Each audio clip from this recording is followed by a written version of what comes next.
My Carnage welder is my go-to welder. You want to see how easy it is to get to? Yeah. All right, let's do this. We've got the fastest deployable welder. A Carnage welder is a wire feed welder. It's basically batteries and everything inside of a box. It's quick deployment. Just take out the case, open it up, turn it on, and you're ready to start welding. No pulling batteries or getting cables out. It's literally 30 seconds and you're up and ready to weld. It's very user-friendly, awesome penetration on the welds. The first weekend I was out with it, I had to use it, and it's the only reason I was able to complete the second course in my competition. If you're ranching and farming, you have to have a Carnage welder in your tool bag. If you're a hunter and you're off the grid, the Carnage welder is going to be a necessary tool. You break, let's fix it. 10 minutes later, let's get back on the trail and let's try whatever you broke it on again. I'm able to utilize that in so many different aspects of my life. I always carry a Carnage welder as a part of my off-road gear. Pack it wherever you need to, flip a switch, hook up a ground, and start welding. It's that simple.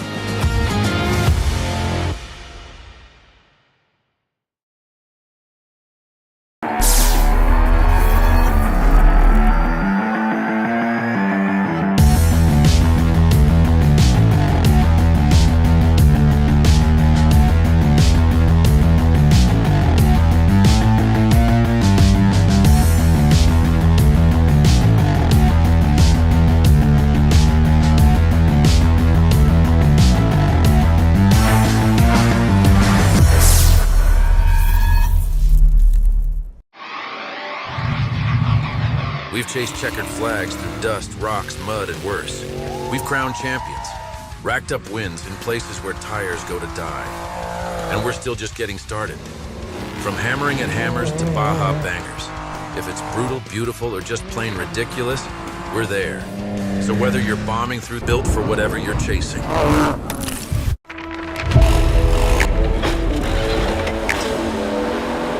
We are here at the WERock rock crawling competition. Non-stop 4x4 action here. If you guys have never been, you need to get out here.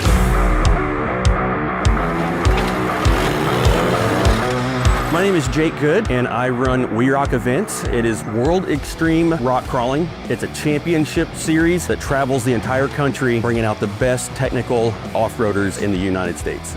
So our goal with our competitions is to bring the rock crawling to the public. Great part is having these young kids out here working with their dads, uncles, moms even, working to create that team and that bond as they battle through these WERock courses through the weekend. You're gonna smell that rubber. You're gonna hear people yelling back and forth as time runs out. You can smell the fumes coming out of the car, the dust that's being kicked up. It is a full immersive experience.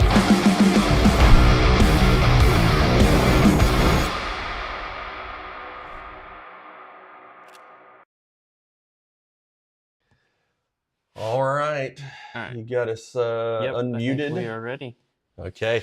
Hey, thanks for joining us for a Thanksgiving edition of the WERock Wednesday, presented by Laser Nut. For all your laser cutting, forming, welding needs, make sure you reach out to Laser Nut. As always, Maxxis Tires, whether for work or for play, tread victoriously with Maxxis Tires. Metal Cloak, Brainic Motorsports, Behemoth Drivetrain, Carnage Welders, Crown Automotive. I was spaced out. Fire Tracks Off-Road, Raceline Wheels, Drive Shaft Specialist in San Antonio, Tire Right, and Axle Helmets. All right. Before we get to this week's special guest, we were able to get together with Dave Wong as he passed by. So kind of an awesome trip to be able to see him last week, and kind of a sad trip because he has sold the Club 42 Racing single seat Jesse Haynes car. So headed to Indiana to drop that off. He's on his way home now, but it was awesome to get to hang out with Dave and Jen for a little bit, and kind of bittersweet taking the car on one last tour of the country to drop it off to its new owners. But other than that, did you have any news from the competitive rock crawling world? Things are pretty quiet right now. So Yeah, I think. Well, I think we're all kind of curious who that car did go to. yeah. Will we see it back out on course? Who knows? One of the things that I do know is the other half of Club 42 Racing. I do know where that partnership is going to happen, and that is with Craig Allen and Nate getting back together. And so Craig definitely had he called dibs, like if. Did he buy him back again? Exactly. Yeah. I don't know if you can legally do that, but yes. So we're really looking forward to seeing how that's going to play out for next season, and with Nate and Craig getting together there. So. All right. Well, with that, we will go ahead and introduce our next our guest for this Thanksgiving edition of the WERock Wednesday. And as Caleb gets that pulled up, you guys know him. If you have been around wheeling at all in the Southwest, you definitely know Rick Jenkins. And Rick, happy early Thanksgiving to you, and thanks so much for jumping on with us. Yeah, happy Thanksgiving, everybody, and I hope everybody's ready for Turkey Day. Definitely. I have been working on trying to get our house outfitted, cleaned up. There are 3 adult males that live in this house, and most, maybe not full time, but pretty close. So we had a lot of work to do to get ready for Thanksgiving, but we are super excited to be hosting our family here and get to see everybody. So that's always fun. But how about you guys? Do you guys have Thanksgiving plans? We do. We go to the in-laws at the first part of the day, and then we have some family friends that just moved to the area from Kansas City. Well, peculiar, but moved out he here. is peculiar, but he's from the Kansas City area. So Dave and Melissa Ralph, they moved out here, and usually we're at my mom's in the evening, and they were over at the CMAs, and they're making their way back today, and so they weren't going to do Turkey Day. So we're going to Dave and Melissa's, so it's kind of exciting. They just moved to town. We're going to go. Everybody's going to be in their new home and hang out and all of that. So it'll be like a big Gencor family. Dave used to come out to the East Coast events that we would go to, like in Oklahoma and stuff like that, and so it's pretty cool to have him here. He's been working with us in the Jeep Jamboree circuit that we do here in the Southwest and stuff like that, and so he needed to be closer as we do different things, and he took over one of the local dealership service shops. So pretty cool. Yeah. And I was talking to Colt earlier this week. Sounds like you guys are going to have some type of trail ride after Thanksgiving, trail ride out at the Glade area as well. So yeah, we were together with them for trivia at Clancy's last night. That's our usual gig on Tuesdays. Is Jen and Colt and Shanna and I all get together and we do trivia on Tuesdays at Clancy's. But yeah, so we're doing Black Friday four-wheeling. There might not be any special discounts, but there's definitely a chance for a few rollovers and whatnot. And I hope I'm not the only one, because I'm the usual suspect. Is that just when you go wheeling, or is that particular for this event? I think it comes around and goes around, and it's like spinning the wheel. It might be kind of random, but we do get into some areas that get a little sketchy and try things that maybe haven't been done and whatnot. Yeah, well, you probably have an issue with that, being that you wheel the, the Glade all the time. So you're always pushing. I know the first time that I went to Farmington, like I was flabbergasted to look up on the wall, a couple 100 feet up, and there's nothing below it but black marks cutting across a 150-foot drop. Like, oh my gosh! So you guys Yeah. keep pushing the limits out there, no matter what, too. Just being that close to town and having such cool wheeling right there. Oh yeah, and Caleb and I are working on a project together, and we were looking at one of the older trails, but newer to the Glade. It's the Harold Off Memorial Trail, so it's Harold's Highway, and there's an area that you skirt on a 300-foot cliff edge looking over La Plata, and you've got to turn up a wall, and it's off camber, and if you don't bump it right and you back off, the scary thing is the dirt sloughs off of the 300-foot cliff. And so I told Colt last night, I was like, if we're out there, I'm not doing that obstacle. I'm just not going to do it. I'm not okay with that 300-foot edge. No, that's insane. That's like Tracy Jordan kind of stuff. That guy has no fear whatsoever. It just doesn't bother him at all. He never thinks, and he may now that he's older, but growing up watching him wheel, I never saw him even process the thought that he wouldn't make something he was going to try. I've already done the math like 6-8 different ways of things, how they can go wrong and how I'm going to what I'm going to do to try and get out of those situations before I even think about, Yeah. Your life is flashing before your eyes kind of thing. Yep, for sure.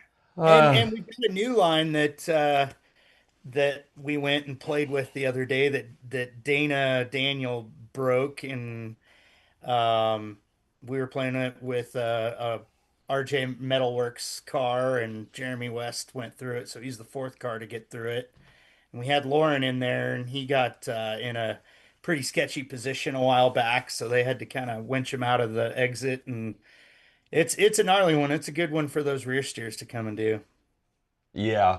And so the crazy thing about that, you and Caleb and Zia Drones have been working hard to get more of the Glade area in the game.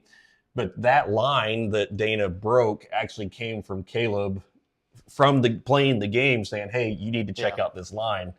And they're like, "Oh yeah, we'll do that." I was it was Saturday.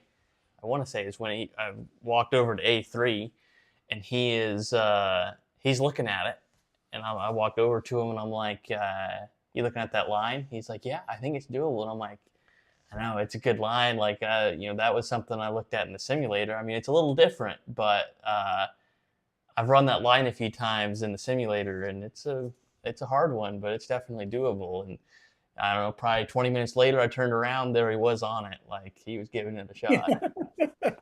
And that's Dana and James. And we just got to see James and his new Bowen built car, the new Treadworks car, and that thing is just amazing. Some of the things that the guys are bringing to the game right now in the rear steer game with the diff slippers and all of that stuff is just crazy. No longer having to slip it into neutral and pop the front or the rear out and worry about like sloughing off your line or something like that. It's just so crazy.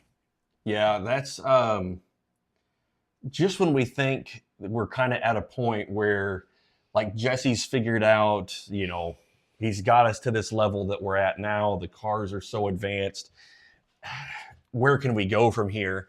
And then, here we go again, like the next evolution of, big obstacle cars, between the Sasquatch, the G-Spec stuff and Jeff McKinley.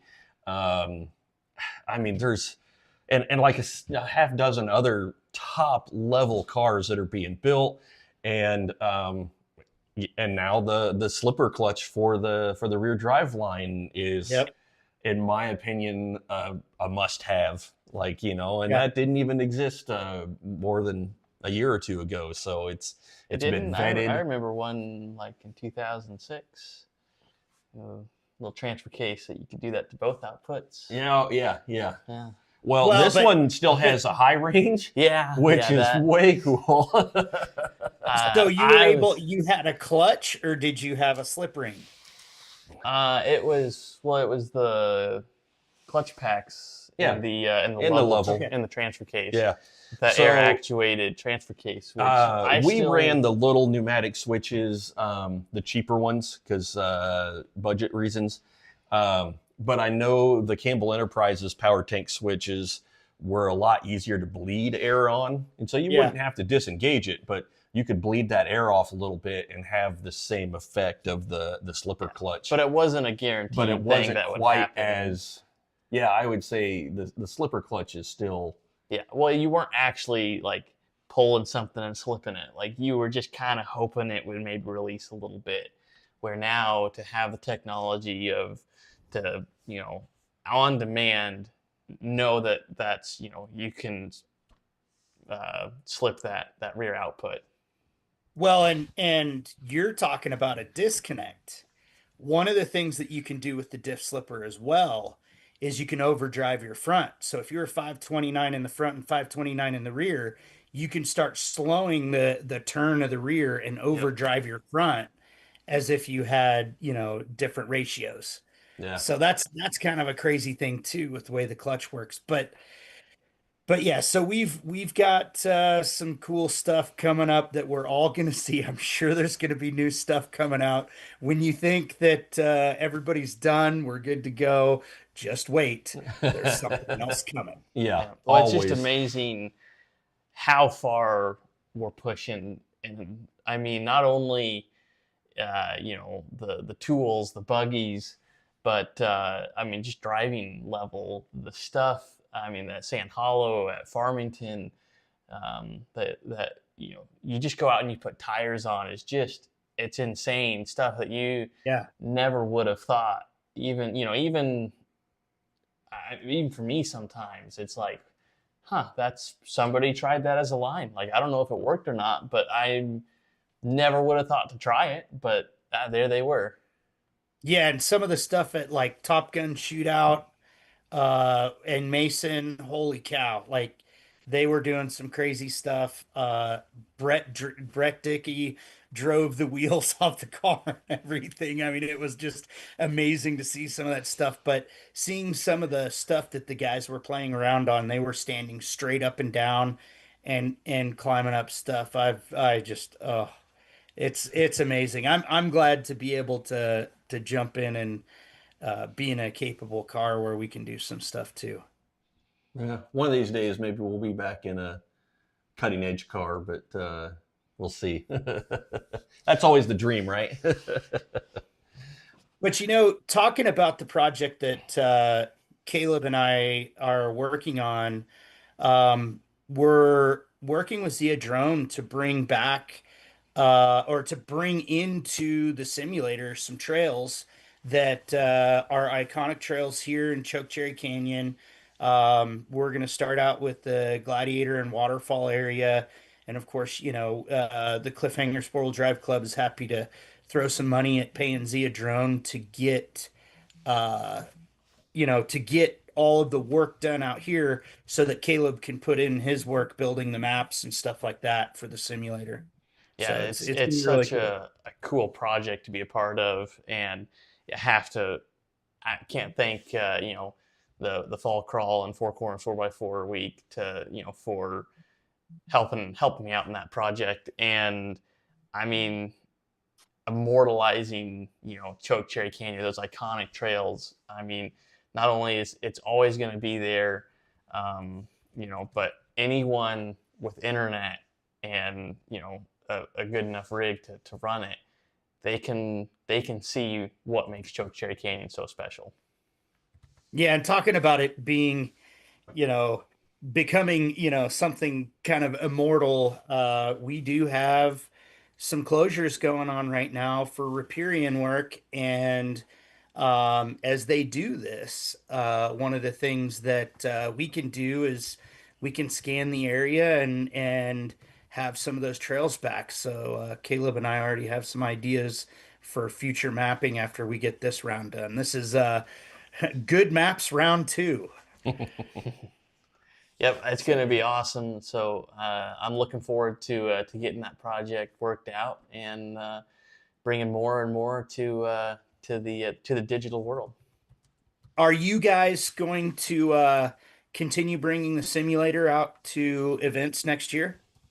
I think that's the plan. Is I've already got some upgrades kind of lined up, and some other stuff to bring out to everybody too. And I think it's just gonna keep getting bigger and bigger. So I look forward to seeing what the 26th season is gonna bring for the simulators. I know there's been simulators out at KOH the past couple of years, and I know they're going more and more, and so it's going to be awesome. So definitely keep an eye out for what's happening in the simulator world. Even though it's it's weird because I have some people come up and they're like, I don't want to drive. It's a video game. I don't do video games. I don't drive it. And it's like, well, it's not though. Like you sit in the buggy, and it's like if you know how to drive in real life, you can go wheel just as good in the game. Yep. That's right. That's right. Yeah. I mean, I saw Rick roll over really cool. just like he would in real life. So that doesn't Yep. Yep. Oh, and some of the videos you've been doing, you're very close to recreating some of the stuff we did wrong at nationals and whatnot. So yeah, that's really cool. And then now you're gonna have lockers. You're gonna have selectable lockers and stuff like that. That's super make cool. sure we have winches on suck down winches. So it's yeah. So if we put in big stuff, you'll be able to use that in the simulator when you're out on Waterfall and Gladiator. Yep. Yeah. Maverick says he wants some for Katimsi. Oh yeah. Oh yeah. That'd be sweet. We were talking about that, right? If Zia could travel like that, it would be cool if they did the photogamic stuff of the Katimsi area, and if the ownership of the lease plus the owners of the land and everything were, good with that, going into a map, that would be super cool. Yeah. Oh yeah.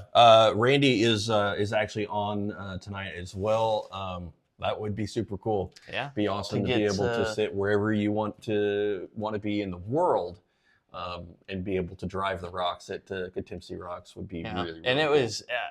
It was kind of strange for me. See, last year I did that Beam Breaker event, and most of the people that in it, there's a couple that I knew. I know Little Charlie Meltzner, he competed, and David Book, and some real life guys that were competitors at one point. Also just some people that really enjoy rock crawling. But I also had a guy from Spain. He's like, hey, I want to come compete. He's like, I don't know English. Like, can we work around that? And I'm like, yeah, let's work around it. Like to have not, anywhere in the world, like you can be a part and see Chokecherry Canyon, the competition area, anywhere in the world, you can drive on that. Yeah, that's super cool. And I think you can drive the simulators out at Hammers this year, so they're going to have all their simulators. So it's just like such a big platform and everything, and just the level that they're going to. That's pretty cool. Yeah. We've got some work to do on our side with Hammers coming up really quick with getting our simulator out there. We'll have an announcement very soon as to whose booth that is going to be in there in Hammertown. So we've got some exciting news coming up for for 2026 that we're excited to get out to everybody. But we're trying to work out the details on how to have the simulator out there in Hammertown this year, dedicated to the rock crawling side of things, and not just the Ultra 4 go fast stuff too. So yeah. Yep. So, but we'll have some information as to where to find that here probably before the end of the year. So you guys make sure you keep watching for that information too. So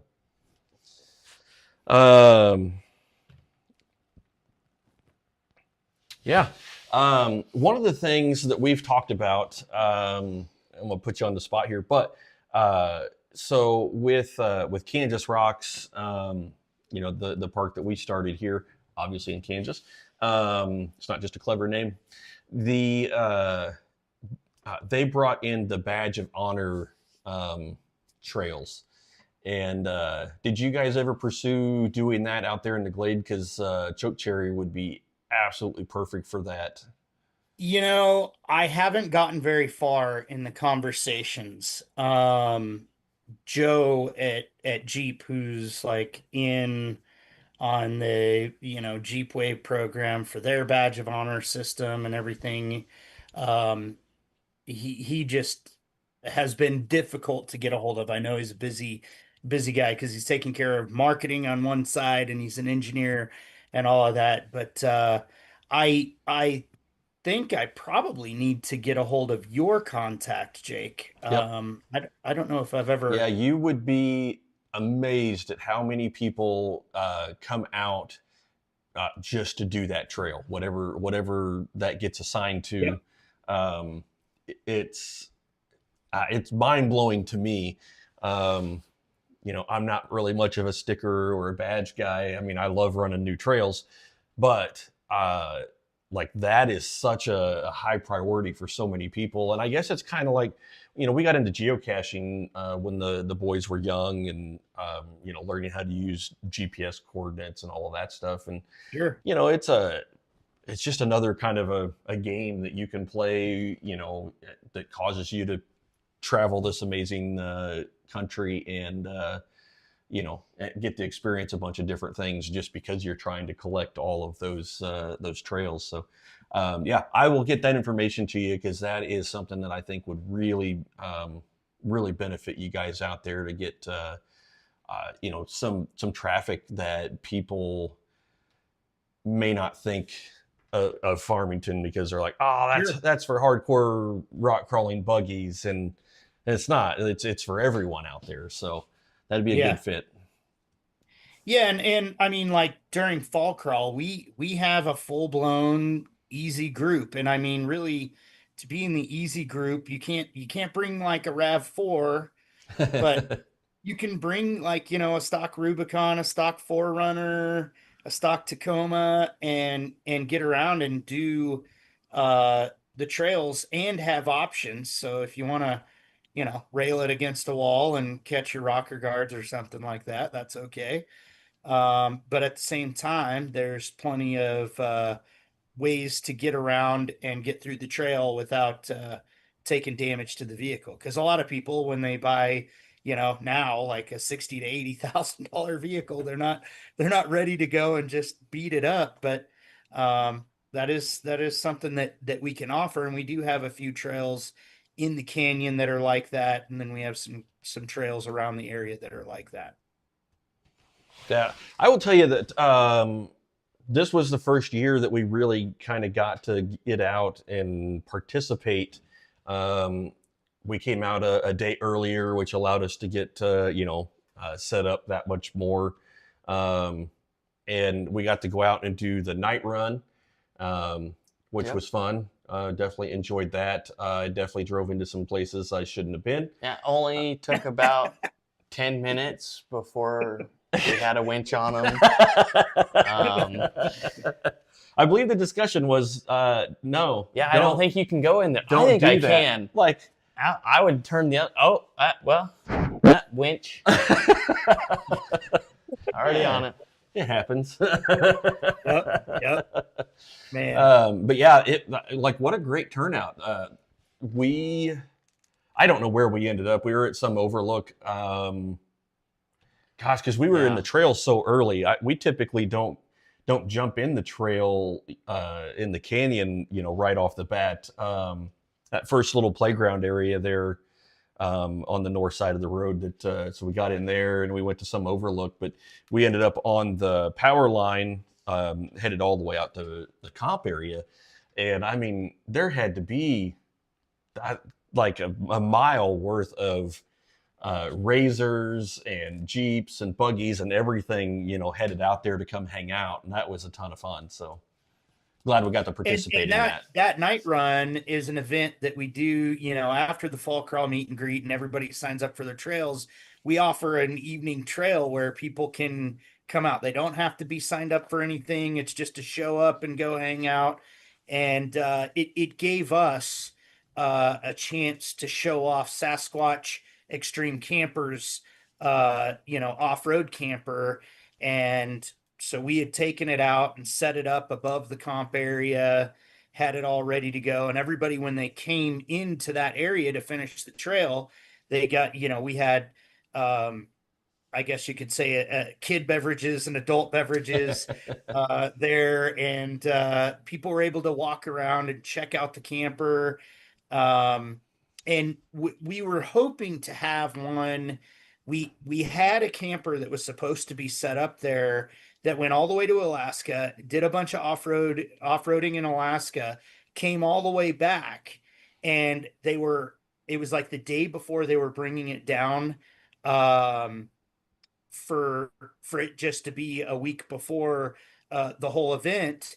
They were going to bring it down, and a car ran like a red light or something and hit the trailer. Oh my gosh. And so it damaged the trailer, and they were hoping to get the metal all redone and everything for the event. But we were hoping to have one that we could say, hey, this drove all the way from Durango, Colorado. It went out to Alaska, off-roaded out there, and then drove all the way back.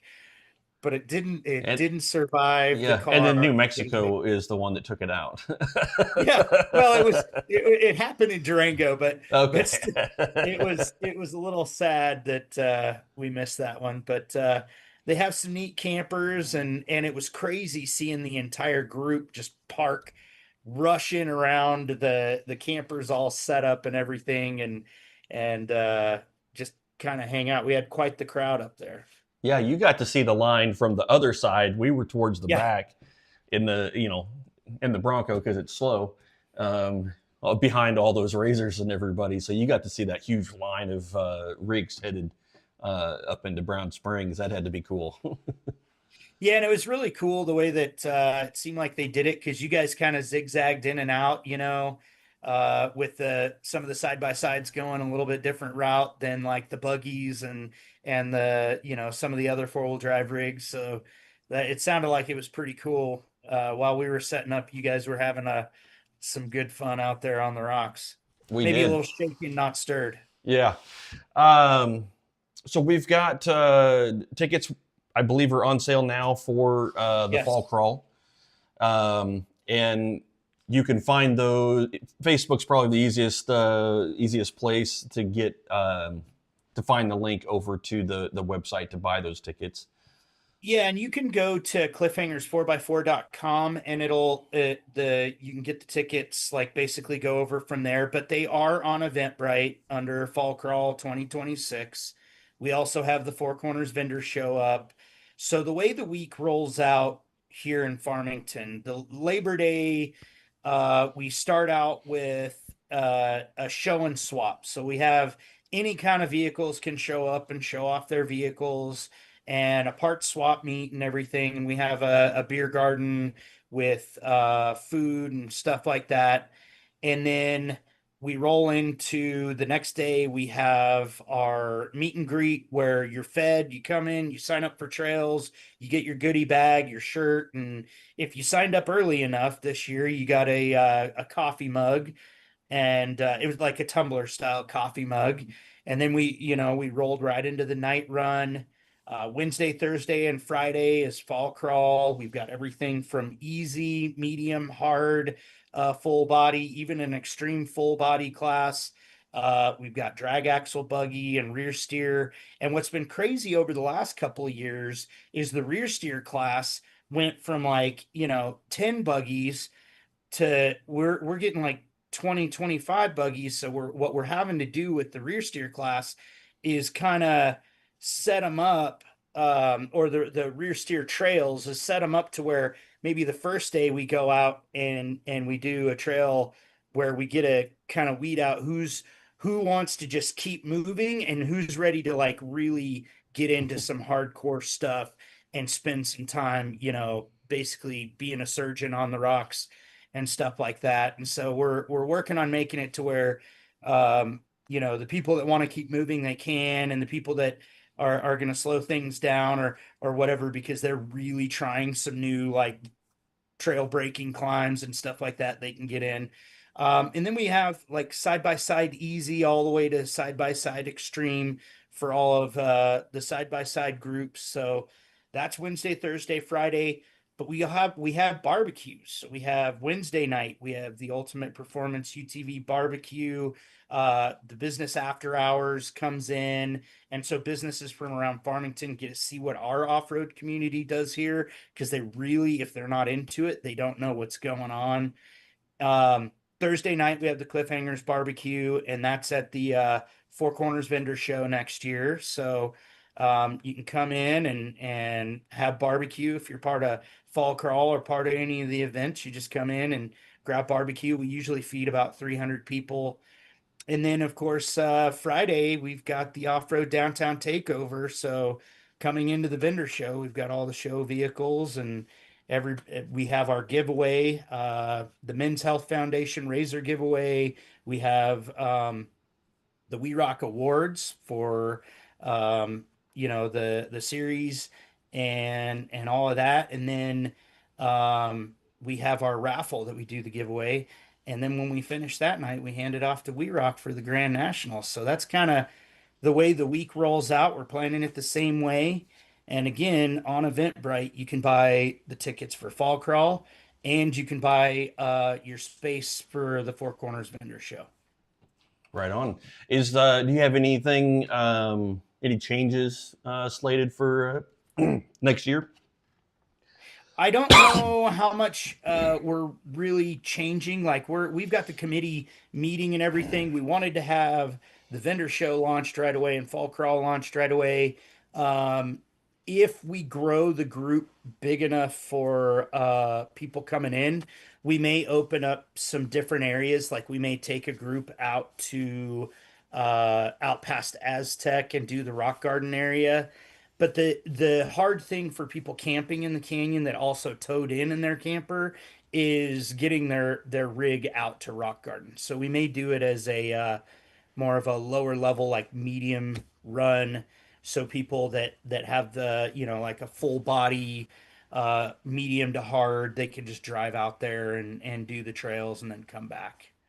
Yeah, so, and that area is definitely on our list because that's one of the early locations for early rock crawling. So we'd love to get out there and check that area out too. Just from a historical, nerd out rock crawling kind of perspective too. So. Yeah, our first competition out there was in 1997, and it was a Warren competition, and it was right after the competition in Las Cruces. And then I can't remember what group came back and did this, but I believe it was a marketing group that was marketing for multiple brands. They got one of the promoters to come in, and they did a ladies competition at Rock Garden. And I completely forgot about it until the other day. I was at Off Again. We were going through one of the filing cabinets and pulling out old stuff on the original 97 competition. And we found the ladies competition at the Rock Garden. And I had completely forgot it happened. And I think that was 1999, somewhere in there when they had the ladies competition. That's cool. I can't wait to check out that area. It's been on our list now for a couple of years, and I'd love to get out there and see what what that area has too, because everything out there is super cool, and it's always fun to be able to put tires on rocks that you've never been on before. So Oh yeah, and there's definitely a lot of good rocks out there. I mean, it's different terrain all over, but most of this area you've got canyons and walls and just really good obstacles like you're used to seeing out in Chokecherry. Well, cool. Hey, we got Chris Funes on as well. Happy Thanksgiving. Happy Thanksgiving to everybody Yes. that has chimed in. Looks like I'm assuming Maverick, Veronica, Matt Brunwasser, under no circumstances. Chris Bradner, Olivia, Steve Milano, Randy Cruzy, Carl Shortridge, Charlie Melchner, Travis Mack. Thank you guys for all tuning in. What a great start to Thanksgiving. We're definitely very blessed with all of the family that we have on the WERock side. We're very blessed to be a part of this rock crawling community for sure. Rick, thank you so much for jumping on with us. I know we will talk more as the season goes on, and we can't wait to kick things off in 26 here, and then end it out in Farmington as always with Grand Nationals there in Chokecherry. So we're definitely looking forward to it, buddy. Yeah, right on. Well, happy Thanksgiving to everybody. And you mentioned my Wheeling brother that moved away, Matt Brunwasser. I miss that guy. I miss him competing. I miss him being out here wheeling. But yeah, happy Thanksgiving to everybody, and thanks for having me on, guys. Yep, sounds good. All right, well, we will talk very soon. Happy Thanksgiving to you as well. All right, well, thank you guys for tuning in to another WERock Wednesday. I know we could sit and talk to Rick for probably another couple of years. We always, he's just been around the sport, there in Farmington, just where the inception of a lot of rock crawling and competitive rock crawling started. So, man, we could swap stories for forever. So, all right. Anything that you had before we wrap? I don't think so. All right. Well, with that, thank you guys again for tuning in. Happy Thanksgiving. And as always, a huge shout out to Laser Nut, Maxxis Tires, Metal Cloak, Brannick Motorsports, Behemoth Drivetrain, Carnage Welders, and Crown Automotive. Spider Tracks Off-Road, Raceline Wheels, Drive Shaft Specialist of San Antonio, Tire-Right, and Axle Helmets. All right. Make sure you guys tune in for another special guest next Wednesday. Well, also, let's see, Axle Off-Road has their Black Friday sale. Brannick has their Black Friday sale. Carnage has a Black Friday sale going on. There's a Raceline. Raceline has their special all month long. So please do what you can to support those that support the sport. So with that, we will see you guys next Wednesday. Thanks for tuning in. We've chased checkered flags through dust, rocks, mud, and worse. We've crowned champions, racked up wins in places where tires go to die. And we're still just getting started. From hammering at hammers to Baja bangers. If it's brutal, beautiful, or just plain ridiculous, we're there. So whether you're bombing through the desert or just dodging potholes in rush hour, tread victoriously with Maxxis tires. Built for whatever you're chasing.